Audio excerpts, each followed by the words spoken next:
Hello student, कैसे हैं आप सब लोग। आई होप सब लोग अच्छे होंगे। और आप देख रहे हैं मेरा यूट्यूब चैनल जहां पर मैं 9th 10th 11th और 12th की वीडियो अपलोड करता हूं, और जिसमें से जो हमारा टॉपिक चल रहा है उसका नाम कंटिन्यूटी है। और कंटिन्यूटी के पहले हमने लिमिट डिस्कस कर चुके हैं और लिमिट्स में हमने काफ़ी ज़्यादा चीज़ें कवर कर ली थी, जिससे कि आपके एग्ज़ाम में जितने भी क्वेश्चन लिमिट बेस्ड आते हैं वो आपसे छूटे नहीं, है ना। और उसमें से मैंने 7 क्वांटिटीज़ होती हैं लिमिट की, तो 7 क्वांटिटीज़ ही मैंने कंप्लीट कराई है। तो आपने अगर नहीं पढ़ा है लिमिट चैप्टर तो ये आई टैब बन के आ रहा है, उसमें जाइए, प्लेलिस्ट बनी हुई है, प्लेलिस्ट में वीडियो दी हुई है। तो पहले आप लिमिट चैप्टर कंप्लीट कर लीजिए। फिर रही बात कंटिन्यूटी की, तो कंटिन्यूटी में मैंने जो पहला लेक्चर लिया है उसमें कंटिन्यूटी समझाया मैंने, और कंटिन्यूटी किस तरीके से निकाला जाता है, कंटिन्यूटी के एग्जाम्पल्स, कंटिन्यूटी की जो प्रॉपर्टीज़ होती हैं कि कौन सा कंटिन्यूटी है, कौन सा डिसकंटिन्यूटी है, वो सब चीज़ मैं बता चुका हूँ। ठीक है, तो वो भी जाकर आप प्लेलिस्ट बनी हुई है तो वो भी जाकर देख लीजिए, जिससे कि जो आज मैं समझाने वाला हूँ कंटिन्यूटी में वो आपको बहुत अच्छे समझ में आ जाए। ठीक है, और आज जो मैं समझाऊंगा कंटिन्यूटी में वो होंगे आज के एग्जाम्पल्स। क्लियर है कि एग्जाम्पल्स जो एग्जाम बेस्ड क्वेश्चन हैं उसको किस तरीके से हम सॉल्व करेंगे, किस तरीके से हम आसान भाषा में उस क्वेश्चंस को समझेंगे। ठीक है, तो वो चीज़ आज मैं समझाने वाला हूँ। और उससे पहले आप वीडियो को लाइक कर लीजिएगा और चैनल को सब्सक्राइब कर लीजिएगा, जिससे कि मेरी जितनी भी वीडियो आती हैं उसकी आपको नोटिफिकेशन समय समय पे मिलती रहे। तो चलिए स्टार्ट करते हैं। ठीक है, तो जो मैं आज पहला क्वेश्चन लेने वाला हूं वो क्वेश्चन थोड़ा सा बेहतरीन क्वेश्चन है। ठीक है, जो एग्जाम में हमेशा आया हुआ है और आता है। क्लियर है, तो चलिए लिखते हैं पहले।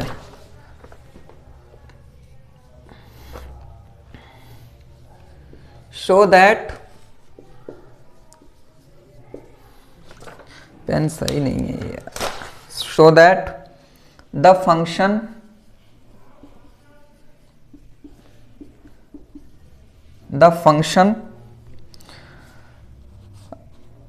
f(x) is given by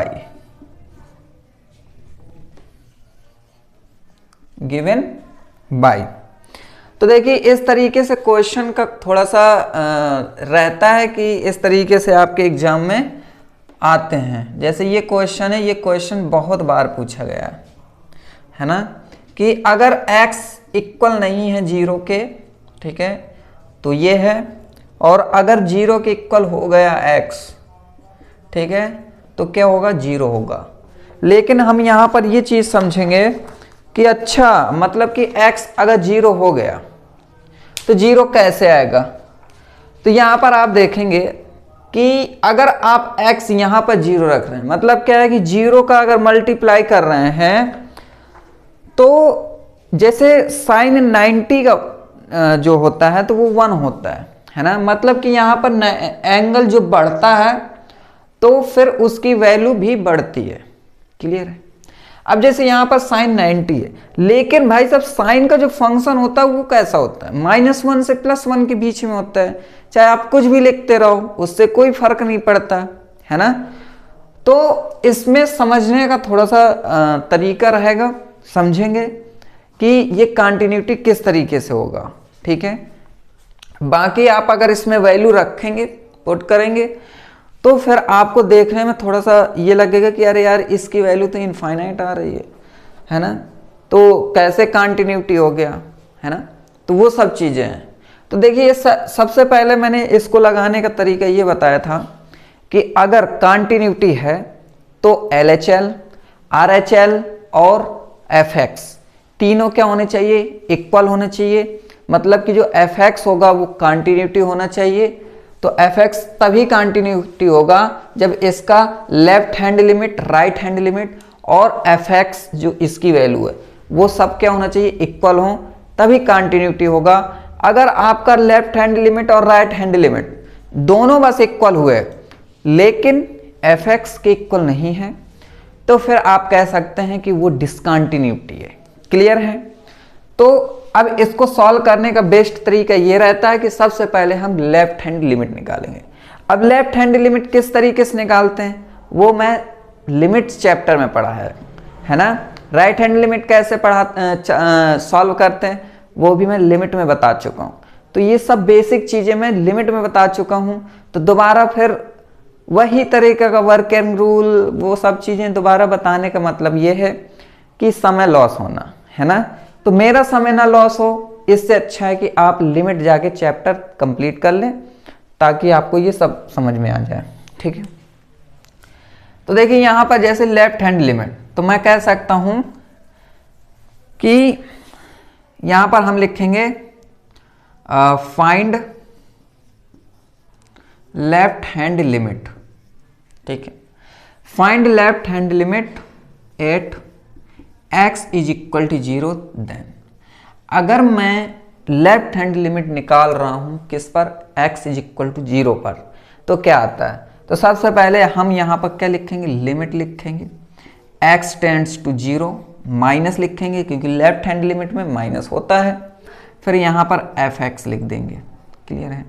अब इतना लिखने के बाद मैं अगर यहां पर लिमिट h टेंड्स टू 0 लिखता हूं तो यहां पर क्या आ जाता है, 0 माइनस h आ जाता है। 0 माइनस h का मतलब है कि जो x की वैल्यू है वहां पर 0 माइनस h, तो यहां पर जहां जहां x है वहां 0 माइनस h होगा।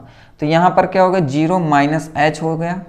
ठीक है, एंड साइन 1/0 माइनस h हो गया। क्लियर है। इतना होने के बाद अब यहां पर आप लिखेंगे limit h tends to 0। Clear है। अब यहां पर माइनस h है। ठीक है, ये माइनस h है, यहां भी माइनस h है, लेकिन साइन के अंदर जो माइनस थीटा होता है तो बाहर आकर माइनस साइन थीटा हो जाता है। क्लियर।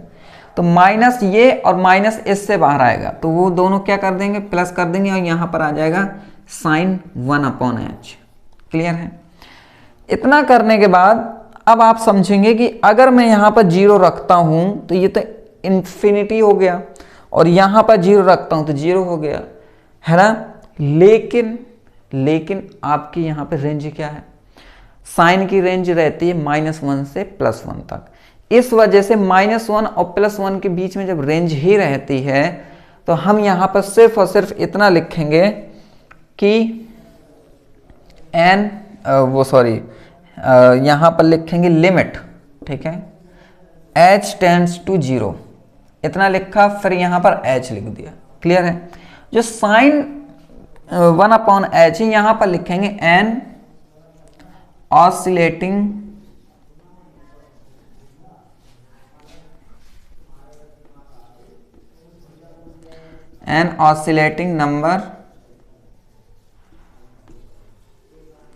Numbers between -1 to +1। भाई जब रेंज ही हमको पता है कि साइन की वैल्यू आप कुछ भी रखो, ग्राफ तो हमारा -1 से +1 के बीच में बनता है, तो हम ये कह सकते हैं जब ये इतना लिख दिया है और ये h लिख दिया है, क्लियर है, तो इसकी वैल्यू क्या होनी चाहिए बताइए आप जरा, है ना, कि इसकी वैल्यू क्या होनी चाहिए। तो इसकी वैल्यू जो होगी, तो अब 0 मल्टीप्लाई अगर ये हो गया कि -1 और +1 के बीच में कोई भी वैल्यू हो, लेकिन ये h है, अब मैं अगर अप्रोच करा दूं, अब मैं यहां पर h की जगह 0 लिख दूं तो 0 इंटू ये हो गया। ठीक है, अगर 0 इंटू ये हो गया तो आंसर कितना आया, 0 आ गया। क्लियर है। मतलब है कि यहां पर ये जो वैल्यू होगी, यहां की ये वैल्यू, यहां पर आप कुछ भी रखो, हमें उससे मतलब नहीं है कि इन्फिनिटी आ रहा है कि क्या आ रहा है, हमें तो इतना मतलब है कि इसकी जो भी वैल्यू आएगी वो -1 और +1 के बीच में ही आती है, क्योंकि साइन की वैल्यू, जो साइन का ग्राफ होता है वो +1 और -1 के बीच में ही रहता है। क्लियर है। तो ये चीज आप समझ गए होंगे। अब मैं राइट हैंड लिमिट निकालूं अगर, है ना, तो मैं लिख सकता हूं यहां पर find right hand limit 8x is equal to 0 then. Clear है। अगर ये निकाल रहे हैं तो यहां पर लिमिट लिखूंगा x टेंड्स टू 0 प्लस लिखूंगा है ना, एंड यहाँ एफ एक्स लिखूंगा। फिर यहाँ पर लिमिट h टेंड्स टू 0, है ना, एंड फिर यहाँ पर 0 प्लस h हो जाएगा क्योंकि प्लस का है ना। तो 0 प्लस h मतलब कि यहाँ पर 0 प्लस h और यहाँ पर 0 प्लस h, मतलब यहाँ पर क्या आएगा h साइन 1/h। क्लियर है। ये आने के बाद फिर से मैं ये चीज लिखूंगा, ये वाली चीज, और फिर यहाँ 0 इंटू, मतलब इसका भी आंसर क्या हो गया 0 हो गया, इसका भी 0 आंसर हो रहा है, इसका 0 आंसर हो रहा है। अब एफ एक्स का आंसर देखें, अगर एफ एक्स का आंसर देख रहे हैं तो यहाँ पर एफ एक्स निकालने का जो तरीका होता है वो भी आप देखेंगे यहाँ पर कि जैसे यहाँ पर लिखा है F X is equal to X sine X 1/x, यही तो है। अब मैं यहाँ पर लिख दूं लिमिट x टेंड्स टू 0, अब ना तो 0 प्लस ना तो 0 माइनस, जब एफ एक्स निकालते हैं तो सिर्फ डायरेक्ट 0, एंड यहाँ पर एफ एक्स लिखा तो एफ एक्स की वैल्यू है x साइन 1/x। अब आप देखेंगे तो इसकी भी वैल्यू क्या होगी, -1 और +1 के बीच में होगी इसकी वैल्यू, और यहाँ 0, तो इसकी भी वैल्यू क्या आ गई 0 आ गई। मतलब यहाँ पर क्या है कि आपका left hand limit, right hand limit और एफ एक्स तीनों इक्वल हैं, और जब तीनों इक्वल होता है तो आप कह सकते हो कि F X is continuous at X is equal to 0। क्या लिखेंगे, F X is continuous at X is equal to 0। Then आप लिख सकते हैं left hand limit is equal to right hand limit is equal to f0। ठीक है, ये चीज ओके।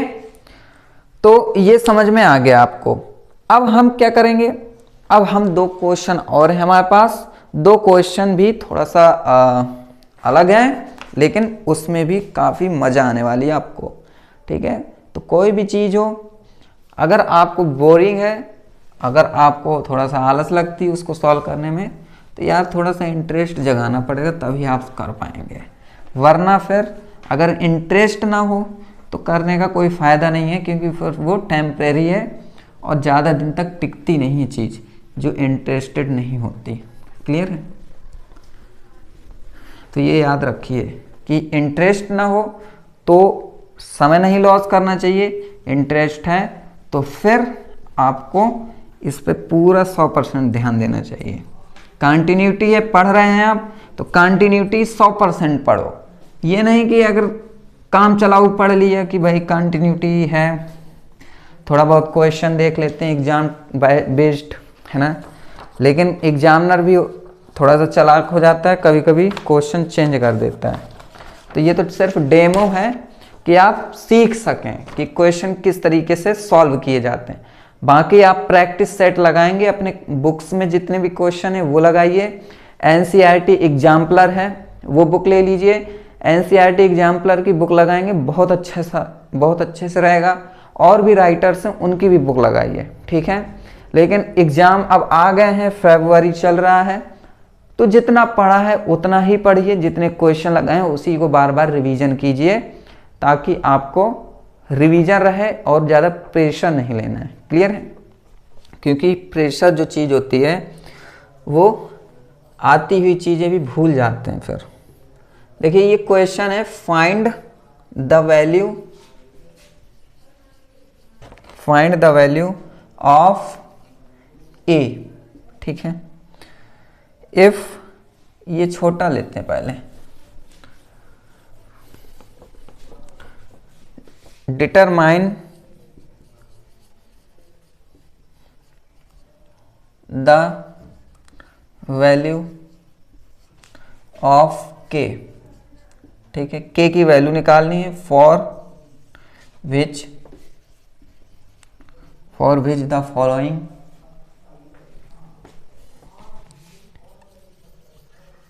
फॉलोइंग फंक्शन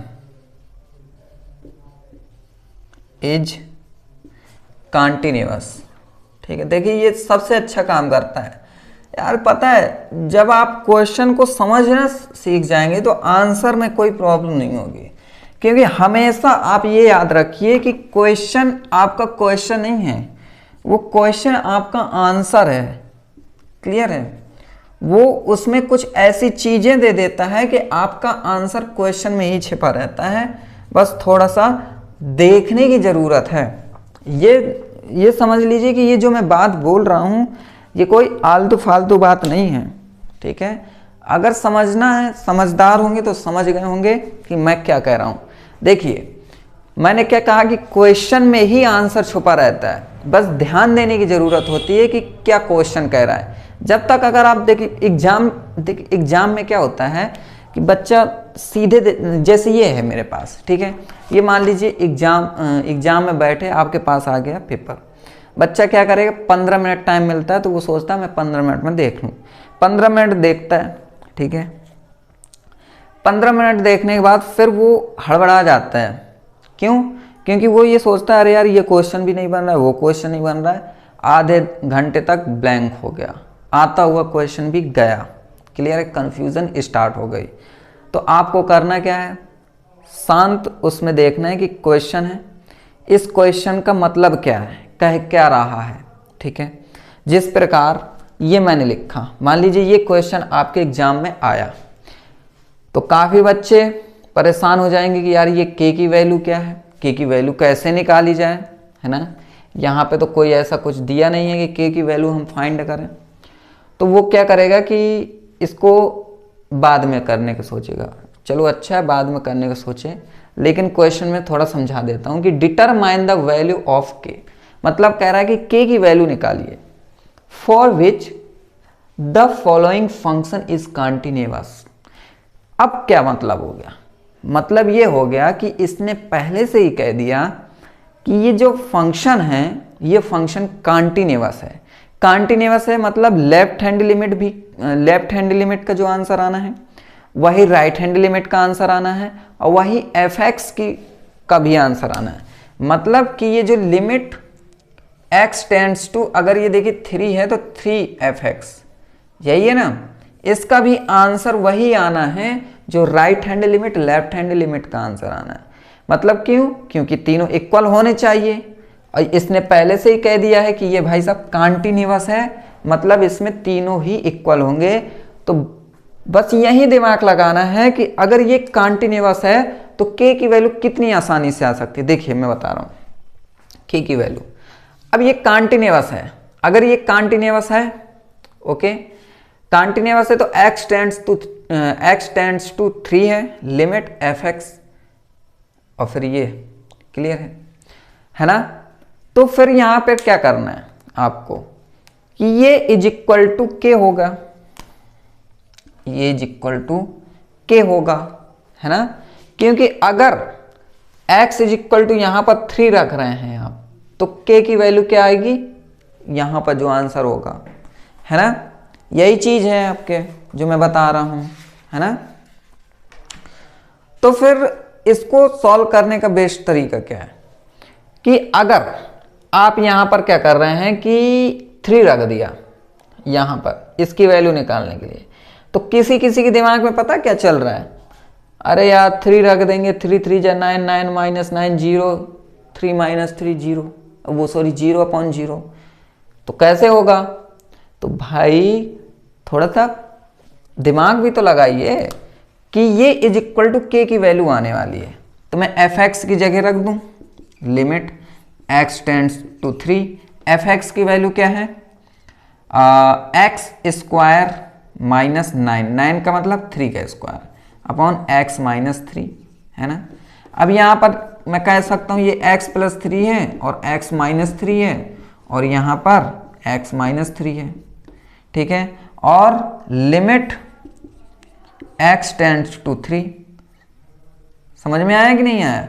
यहां से ये कट गया, मतलब अब मैं 3 + 3 रखूंगा तो ये 6 आएगा, k की वैल्यू कितनी आ गई, 6 आ गई, है ना। तो यहां पर आपको क्या करना है, दिमाग लगाना है कि इसने पहले से ही कह दिया है कि फंक्शन जो है वो कॉन्टिन्यूअस है, और जब कॉन्टिन्यूअस है तो left hand limit equal to right hand limit रहेगा और इक्वल टू एफ एक्स रहेगा, जो कि ये है। ठीक है, ओके, तो समझ में आया कि नहीं आया? तो अब इसकी वैल्यू इज इक्वल टू के होनी चाहिए। क्यों? क्योंकि मैं अब x इज इक्वल टू 3 रख रहा था, यहां पर डायरेक्ट ना तो -3 रख रहा हूं ना तो +3 रख रहा हूं, मैं यहां पर डायरेक्ट x टेंड्स टू 3 रख रहा हूं। क्लियर है? अगर आप -3 भी रखते तो भी 3 आंसर आएगा। मैं करके दिखा देता हूं। यहां पर जैसे लिमिट है, अब मैं अगर x टेंड्स टू 3 माइनस रख रहा हूं, मतलब लेफ्ट हैंड लिमिट निकाल रहा हूं, और यहां पर x स्क्वायर -9 अपॉन x -3 है। क्लियर है? तो यहां पर लिमिट h टेंड्स टू 0, तो यहां पर 3 माइनस h, अब मैं 3 माइनस h का whole square -9 upon 3 minus h -3। Clear है भैया? ओके, इस 3 से ये 3 कैंसिल हो गया। Limit h tends to 0, 3 square मतलब 9 है ना, प्लस h स्क्वायर -3 2 6 h -9, इस 9 से ये 9 कैंसिल हुआ कि नहीं हुआ? बिल्कुल हुआ। यहां से अब क्या होगा? यहां से h कॉमन होगा माइनस का, तो जैसे ही आप माइनस का h कॉमन ले रहे हैं तो limit h tends to 0, minus का h कॉमन ले लीजिए आप, तो यहां पर हो जाएगा माइनस का h, यहां पर प्लस का 6। क्लियर है? और यहां पर माइनस का h से माइनस का h कैंसल, यहां पर 0 रख दीजिए। आंसर कितना आ गया भाई साहब? 6 आ गया।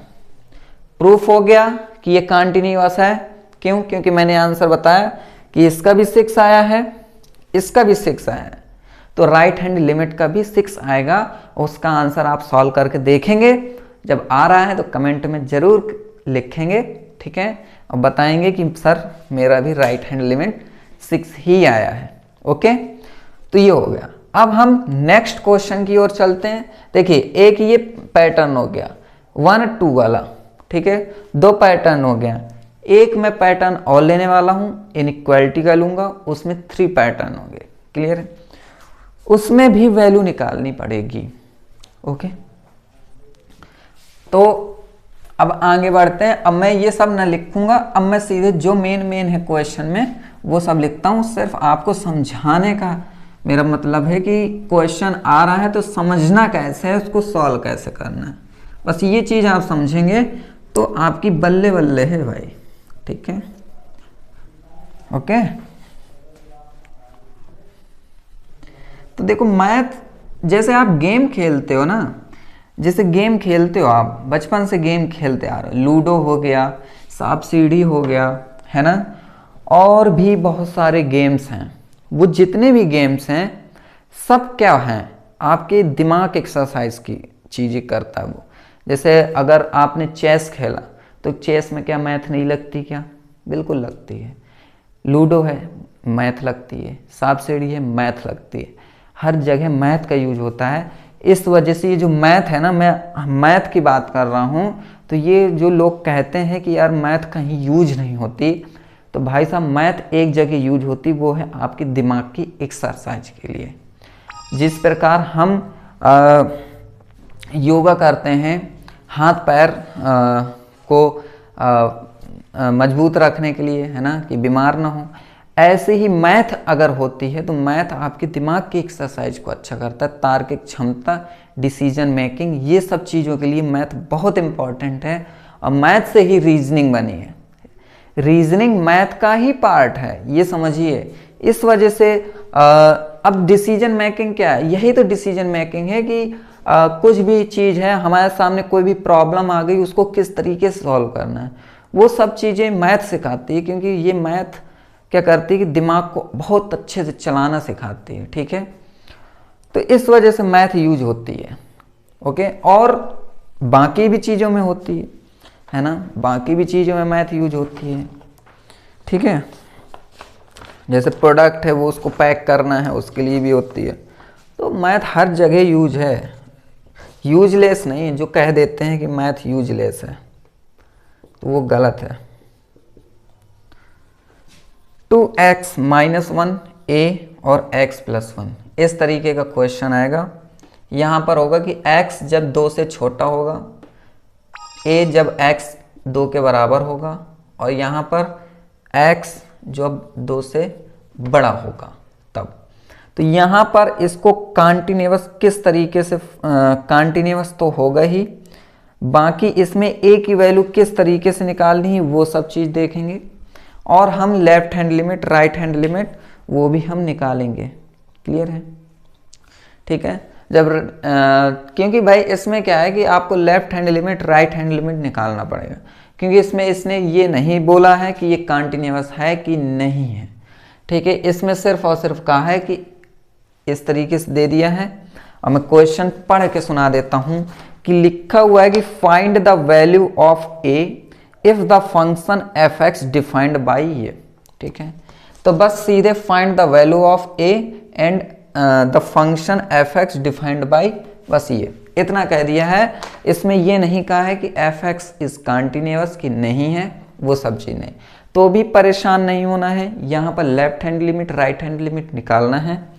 ठीक है, और left hand limit right hand limit किस तरीके से निकालेंगे, x इज इक्वल टू 2 है तो x इज इक्वल टू 2 पर निकालना है। तो उसी तरीके से कि लेफ्ट हैंड लिमिट, ठीक है, फाइंड लेफ्ट हैंड लिमिट, ये चीज आप लिख लिया करो। Find left hand limit at x is equal to 2। तब क्या करना है, वही प्रोसेस है कि limit x tends to 2 minus, ठीक है, 2 माइनस f(x). अब लिमिट h टेंड्स टू 0, जब ये अप्रोच करने लगे 0 को, तो यहां पर 2 माइनस h हो जाता है, और 2 माइनस h का मतलब है कि यहां पर f(0) माइनस 2 माइनस h करो पहले, फिर मैं आपको रखना सिखाऊं कि इस इनइक्वालिटी में ये वैल्यू रखेंगे कि ये वैल्यू रखेंगे, कौन सी वैल्यू रखेंगे। ठीक है, तो आप ध्यान से देखिए कि ये 2 है, 2 माइनस 2 माइनस, अब ये h है, h तो कुछ भी हो सकता है ना, कोई भी नंबर हो सकता है, लेकिन 0 से बड़ा होना चाहिए। ठीक है, तो अगर ये 0 से बड़ा होगा कोई भी नंबर, तो कहने का मतलब है कि ये घटेगा 2 में, घटेगा मतलब कि ये वैल्यू जो भी वैल्यू देगा ये 2 से कम ही वैल्यू देगा। ठीक है, x की वैल्यू, जब ये x मान लीजिए ये इस तरीके से एक नंबर लाइन है और यहाँ पर x इज इक्वल टू 2 है, तो यहाँ पर माइनस इन्फिनिटी होता है, यहाँ पर प्लस इन्फिनिटी होता है। तो यहाँ पर जब भी हम पॉइंट्स को ले जा रहे हैं तो ये क्या हो रहा है, इंक्रीज हो रहा है कि डिक्रीज हो रहा है, ये डिक्रीज हो रहा है, मतलब कि ये 2 माइनस दे रहा है, 2 से कम दे रहा है। ठीक है, तो जब 2 से कम दे रहा है तो x की वैल्यू यहाँ पर क्या आ रही है, 2 से कम आ रही है। अब x की वैल्यू यहाँ पर क्या दे रहा है इनइक्वालिटी, कि x की वैल्यू तभी ये होगी, तभी ये f(x) की वैल्यू होगी जब x की वैल्यू 2 से कम होगी। ठीक है, तो यहाँ पर ये चीज फॉलो कर रही है। तो ये जब 2 से कम है तो ये होगी, 2 के बराबर है x की वैल्यू तो ये होगी, 2 से बड़ी है तो ये होगी। क्लियर है? तो यहाँ पर 2 से कम हो रहा है तो मैं ये 2x माइनस 1, लेकिन x की जगह अब मैं रखूंगा 2 माइनस h। तो यहाँ पर लिमिट h टेंड्स टू 0, फिर 2 है, फिर 2 माइनस h है, फिर माइनस 1 है। क्लियर है? एंड अब 2 2 जा 4 माइनस 2h। ओके, तो यहाँ पर मैं लिख सकता हूँ कि limit h tends to 0, 4 minus 2h minus 1। तो limit h tends to 0 and यहाँ पर 3 आ जाएगा। ठीक है, एंड माइनस 2h आ जाएगा। अब h अप्रोच करा दो, 0 रख दो, तो कितना आएगा, सिर्फ आंसर 3 आएगा। मतलब कि यहाँ पर कितना आ रहा है, f2 माइनस की, है ना, f2 माइनस की वैल्यू जो आ रहा है वो 3 आ रही है। क्लियर है? इसी प्रकार मैं राइट हैंड लिमिट निकाल दूं, तो जैसे ही मैं राइट हैंड लिमिट निकालता हूं यहाँ पर इसी तरीके से लिखना, find right hand limit at x is equal to 2 then. ठीक है, तो यहां पर फिर से वही रखो कि limit x tends to 2 plus and f(x), यहां पर अप्रोच हो जाएगा h टेंड्स टू 0, एंड यहाँ पर 0 प्लस एच हो जा वो 2 प्लस एच हो जाएगा। तो मैं फिर अब देखिए यहाँ पर राइट हैंड लिमिट है 2 प्लस एच, मतलब कि ये यहाँ जा रहा है 2 प्लस जा रहा है, मतलब यहाँ 2 से बड़ा जा रहा है। x की वैल्यू यहाँ पर 2 है, लेकिन यहाँ से जब जाएंगे तो इन्फिनिटी मतलब प्लस साइड जा रहा है। जब प्लस साइड जाता है तो ये 2 से ज़्यादा ही तो होगा। जब 2 से ज़्यादा हो रहा है तो ये x की वैल्यू तभी 2 से ज़्यादा होगी जब fx की वैल्यू, मतलब कि अगर x की वैल्यू 2 से ज़्यादा है तो fx की वैल्यू x प्लस 1 है।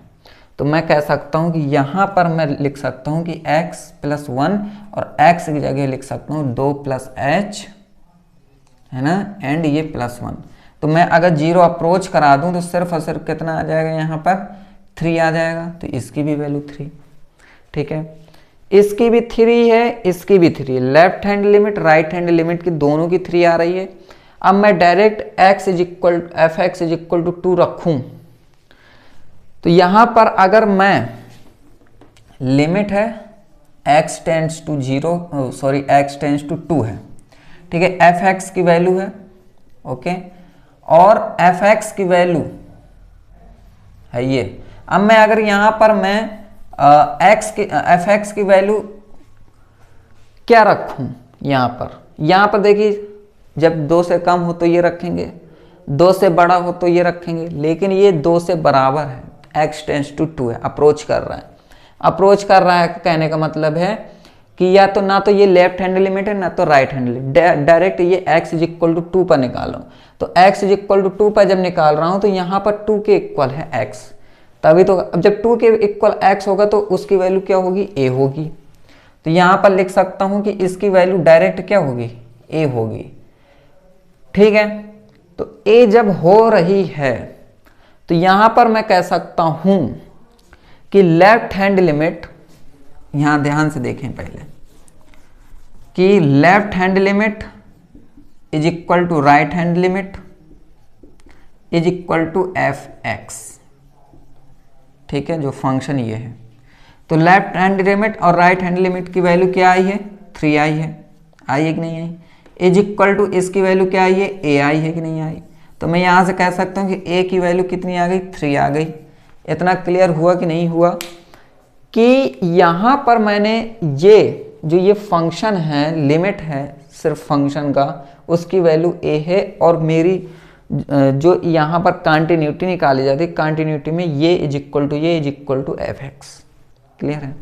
जब ये होता है तो यहाँ x की जगह हमें 2 रखना पड़ेगा, ये है, तो उसकी वैल्यू a है, लेकिन इन दोनों की वैल्यू ये है, तो a की वैल्यू कितनी आई, 3 आई है ना। तो यही हमारा फाइनल आंसर है। यहाँ पर उसने ये नहीं कहा है कि आप कंटिन्यूटी निकालिए कि नहीं निकालिए, उसने सिर्फ और सिर्फ ये कहा है कि आप a की वैल्यू बताइए। तो यहाँ पर जब a की वैल्यू निकाली जाती है तो वो इस तरीके से निकाली जाती है कि पहले लेफ्ट, अगर ठीक है, अगर यहाँ पर ये होता कि लेफ्ट हैंड लिमिट की वैल्यू 3 आती और राइट हैंड लिमिट की 2 आती, तो यहाँ पर a की वैल्यू डिफाइन ही नहीं कर पाते कि 2 है कि 3 है, क्लियर है, पता ही नहीं करते। लेकिन ऐसा क्वेश्चन बनाता नहीं है एग्जामिनर कि अलग अलग है, वो इस तरीके का बनाएगा कि लेफ्ट हैंड लिमिट और राइट हैंड लिमिट की वैल्यू सेम आए, तभी तो आप वैल्यू निकाल सकते हैं, ठीक है। तो इसी तरीके के एग्जाम्पल बहुत सारे हैं आपकी किताब में, एनसीईआरटी में भी है, आर डी शर्मा भी हैं और RS अग्रवाल, जाने कितनी राइटर्स की हैं। तो सब में इस तरीके से काफ़ी एग्जाम्पल आपको मिल जाएंगे। तो ये इनइक्वालिटीज़ के हैं, तो ये वाले सॉल्व कीजिए, और मैं और नेक्स्ट लेक्चर में लेके आऊँगा, उसमें भी काफ़ी अच्छे से लेके आऊँगा। देखिए आज मैंने जो साइन का पढ़ाया, साइन में जो ग्राफ होता है -1 से +1 के बीच में जो उसकी रेंज रहती है, तो इस तरीके के क्वेश्चन बहुत सारे बनते हैं, क्लियर है। इंटर में भी रहेंगे, बीएससी में भी रहेंगे, एमएससी में भी रहेंगे, ठीक है। तो अभी जो मैं पढ़ा रहा हूँ वो इंटर लेवल का पढ़ा रहा हूँ, फिर आगे चल के जब ये कंटिन्यूटी होगी तो रोलेस थ्योरम है, मीन वैल्यू थ्योरम है, ठीक है, बहुत सारी थ्योरम है, वो सारी डिस्कस करेंगे, ठीक है। फिर जाके हम फिर बीएससी वाले पार्ट्स में भी ले जाएंगे। तो जिनको इंटर तक का पढ़ना है तो वो इंटर तक का पढ़ेंगे, जिनको बीएससी पढ़ना है उनको इंटर का भी पढ़ना पड़ेगा, फिर जाके बीएससी पढ़ेंगे। और लिमिट सबको पढ़ना है। लिमिट इसलिए पढ़ना है क्योंकि उसमें क्या है कि लिमिट जब आप बेस कंप्लीट कर लेंगे तो आपको फिर टेंशन नहीं रहेगी कि किस तरीके से आपको सॉल्व करना है। क्लियर है? तो चलिए मिलेंगे नेक्स्ट लेक्चर में, तब तक के लिए खुश रहिए and thank you very much और गुड बाय। और लाइक एंड सब्सक्राइब करते रहिए एंड शुभ रात्रि।